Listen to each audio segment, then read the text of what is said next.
OK， 那其实挺刺激的。Hello， 大家好，欢迎收看机师阿凯，我是机师阿凯。这一支影片的内容相当特别，没错，这是我，这是 Captain Mervin， 一名微型飞机的机师。今天我们要带大家去看看飞 Ultralight Aircraft 是什么样的体验。有玩 Microsoft Flight Simulator 的朋友，肯定有在游戏中飞过这架飞机，对吧？之前的影片中我们聊过，飞机可以被分成几个级别，包括 Light、Medium、Heavy， 还有 Jumbo。但几乎大家都忽略了，比 Light Aircraft 更轻的飞机有独立的一个级别，叫 Ultralight。这支影片中，其实阿凯将带大家去了解什么是 Ultralight， 驾驶这飞机需要符合什么条件，还有大家比较关注的问题：这飞机会难控制吗？因为该飞行俱乐部的3位飞行员中有2个不懂得说中文，所以其实阿凯选择用英文进行这一次的访谈。所以如果这支影片吃上瘾的话，就是那个字幕组的问题哈，不是我的问题。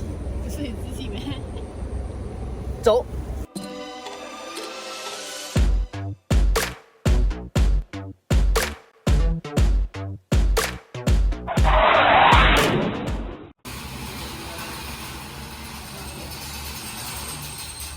Okay, I'm Shane.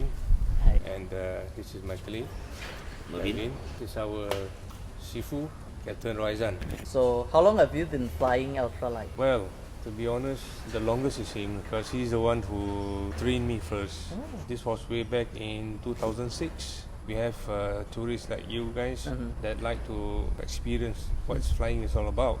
This is what we do. Tell me about the aircraft. This is Quicksilver Sport 2S, bought this from US and powered by Rotax 582 Bombardier engine. This aircraft that we're operating, although it's an ultralight categories, but this is just like normal 3-axis aircraft. Yeah. And All the primary flight controls. Yeah. Yes. it's all the same. For all 3 of us to fly this aircraft, we must have a valid license. Aircraft also must be airworthy. Because this is only a 2-stroke engine and max about 580 horsepower, fixed propeller, 3 blades. So 3 blades is actually better than 2 blades, right? So you have more power. Technically, but not suitable for training because of the prop wash. And also the yaw, the left turning tendency. Yeah, you have to control the yaw properly. Yeah. 与此同时，左偏趋向效应也会减少方向舵的灵活性，因为我需要长时间踩着 right rudder， 意味着我右边方向舵的控制范围少了，所以对新手机师而言，推力大其实更难控制。我们来看 Captain Marvin 为我们示范的起飞。Morning, Sahabat Sekolah. Berdasar request for Pantai Kelibang 1000 feet below 2 POV 1 over service. Please Dynamite Uniform Delta Mike. Verify it is ready to report and copy forward service. Copy that, this is Echo, player flight check. Verify. Akan tahu player flight check, calling point Echo range. Verify it and manage please. Robin 23 player flight in. Verify it to the capacity 1000 feet and to take over takeoff. Clear for capacity 1000 feet, clear for takeoff player flight in. Okay, kita ready ya, we go. 这里我的相机抓的不是很好，迁就一下啦。第一次飞着飞机坐上去就发现屁股距离地面好接近哦，感觉就像你坐在跑道上一样，挺特别的。你注意看，我们只用了10秒钟，差不多100米的距离就离地了。记住这一点，等一下我们会聊回来。下面那个就是我的飞行学校了。We are flying VFR, not IFR. Yeah. So as long as the visibility is more than 10, wind is okay, within our limitation, and we are okay. What is the limitation of the wind? To land, the crosswind cannot be more than 10 knots because the aircraft operable safe arc is about not more than 60 miles per hour, never exceed speed. I see the what you call that ASI is showing MPH, not knots, right? Yes, That's- yes. We cannot. Okay. So it's not Yes, more than yes, 60 mph. So as long as we do not exceed that, we are okay. We have to be very cautious with the wind that's coming in. That's why we only operate during these hours about morning or later in the evening. Especially noon, the wind is like very gusty. See the moon right now? 飞机越轻，体积越小，受到环境因素的影响越大，这不难理解吧？这里还提到一个重点，你的速度上限 VMO 是60 miles per hour， 相等于50 knots 左右而已。如果给你侧风5节，飞机就会偏航6度，10节的话就偏航11度了。相比之下，空巴 A320 的落地速度大约是150 knots， 就算是10 knots crosswind， 我也只需要纠正3.8度而已。It's not like what you hear normally when you flying Airbus. Winds light and variable, you can land. Here, light is okay, but the variable we have It's to. a problem, yeah. A320, our approach speed is like what 140 knot, and then the wind speed like 3 knots. So It's nothing. yeah, it's not significant. But when you're flying at 50 knots and the wind is like 5 knots, 6 knots, it means a lot. Yes. Yeah, so. 啊，这里有一个问题，你听。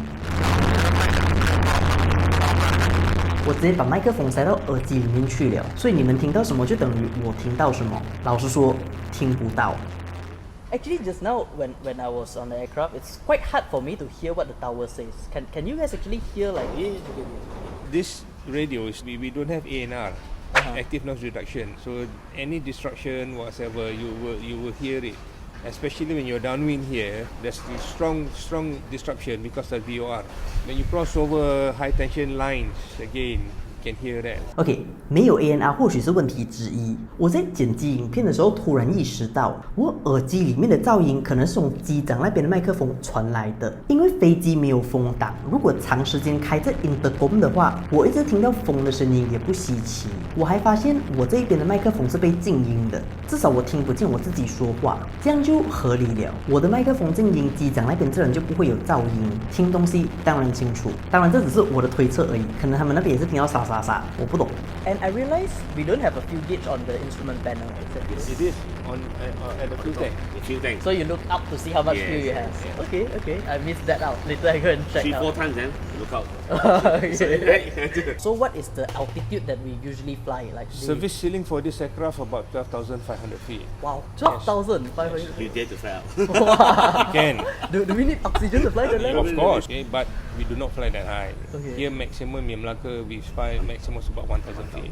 They are not allowed you to fly to high. But that is the tower clearance lah. Yes. So if they clear us to fly 3,000 feet, Yeah, technically you we can still go. can fly Yeah. 3,000 feet lah. Speaking about flying off course, in case of engine failure, we should be able to glide towards the land. How far off the course should we fly, or how high should we fly in order to do that? As you know, altitude is your when it comes to emergency, altitude is your bonus. So the higher Life. you fly, the further away you can fly Yes. from the coast.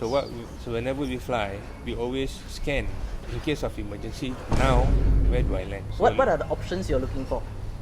open fields, not road, Not road. not road. Okay. So we Why look- why is it not road? That's the last choice.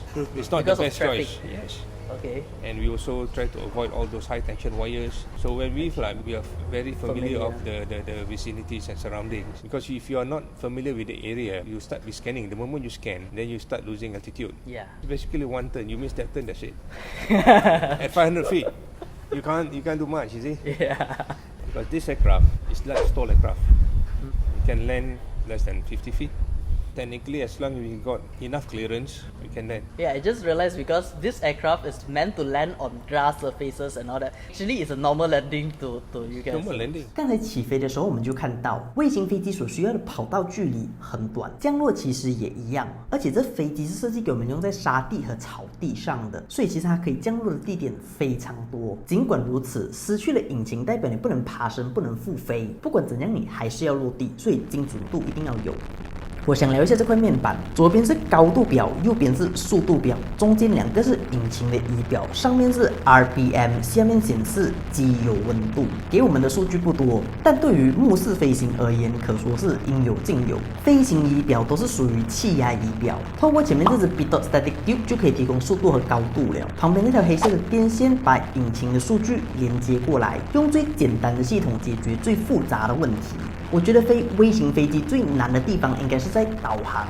在没有导航仪表的情况下，我们只能靠一双眼睛飞行，加上我们的平均飞行高度在700尺左右而已，代表我们的视野其实不远。你看这边跑道就在正前方，但我没有告诉你的话，你应该很难发现。所以机师必须很了解自己的飞行路线和区域，万一迷路的话，才可以重新辨别方位。当然啦，这几位机师都对这空域了如指掌。如果是你我去飞的话，还是会建议带上地图和指南针，能比较好。我们也可以申请爬升，飞高一点，可以看得比较清楚，但是要得到批准咯。这访谈的过程中，技师阿凯发现一个比较严肃的课题，牵涉到马来西亚航空领域的制度，这甚至有可能威胁到我们飞行的安全，所以我们决定另外制作一支影片来讨论那件事，大家敬请期待。在这当儿，我们先回去落地吧。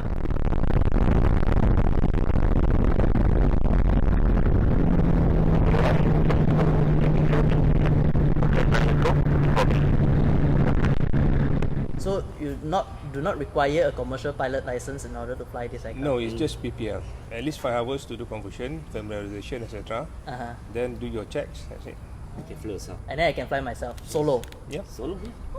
Depends on your capability because this is not like A320. I mean, 5 hours is just like a standard lah. Maybe I need 10 hours, 11 Only hours. for you, 5 hours good enough lah.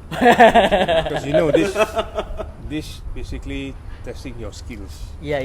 It's basically stick and rudder. In 320, you just like twist a few Twist a buttons button, and then it yes. flies itself. This one you need to like hands-on and Hands-on. everything. Even when you've Like just now during the approach, I can actually feel the drift. So we are like flying in Like this this, yeah. direction and then we are going sideways. Just maybe and we all flew that. in the Balam Melaka. Uh-huh. How we flew? Yeah, that's why. Like the drift, oh. the wind is like so strong, we're like moving sideways. Yeah. Press fly.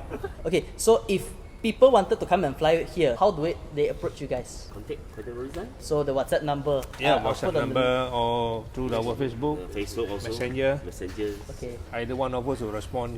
so I will put the link of your Facebook and also the phone number of Captain on the description box. Thank you for the time. Thank you. Problem, you're most welcome. Thank you, sir. Yep.